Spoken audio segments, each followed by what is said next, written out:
appreciate FCA because it's like a club that is already based and foundation on Jesus, and we get to spread Jesus in school. And it's harder to make our own Christ-based club, so I'm just glad that FC is already there for us. It's already be able to share Jesus into the school.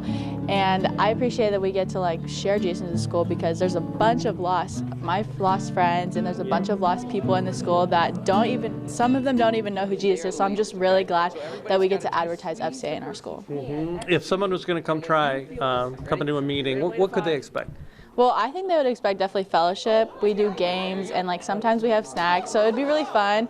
And it's definitely not a place that you have to be a Christian. You can just even come and like see who Jesus even is, and you obviously don't have to be an athlete to participate. It's just an athlete fellowship, Christian athletes, a place for athletes, but you don't have to be an athlete. Do you think you view sport differently, the way you train, the way you compete too, the way you represent Christ? Oh, of course, because definitely like before a game, I always pray. I'm like, God, please help me to, succeed, and please help my teammates. If my teammates running in track or whatever, I'm always cheering them on. I'm like, God, like I can tell that they're nervous. Can you please help them? Just give them the strength, encouragement. And a kid walking the hallway would be scared to death of something like this. What's your challenge and your encouragement to them?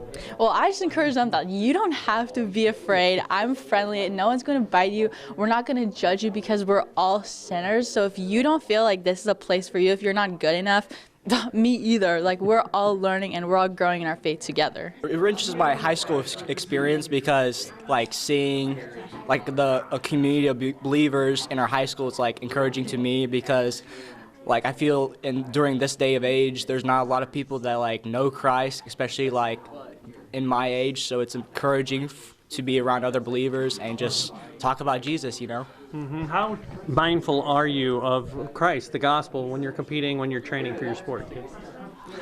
Well, like, I always try to put God number one in anything I do. Like, I live through, like, the verse Philippians 4:13, I can do all things through Christ who strengthens me. So I try to, like, keep that motto whenever I'm going throughout my day, and just think about Him throughout my day is what really I try to strive for. Well, tell me what a typical meeting is, when the Huddle gets together for somebody who has no idea. Yeah, so we walk in, and we usually start off with a short game, and then usually a student leader or one of the leaders, like the teacher, the Huddle coaches, they usually start off the message, and it's like a short sermon. And I would say the game lasts about 10 minutes, and then the short sermon lasts about 10 to 20 minutes. And then we ended off with a prayer. So the meeting itself takes around 30 minutes to do.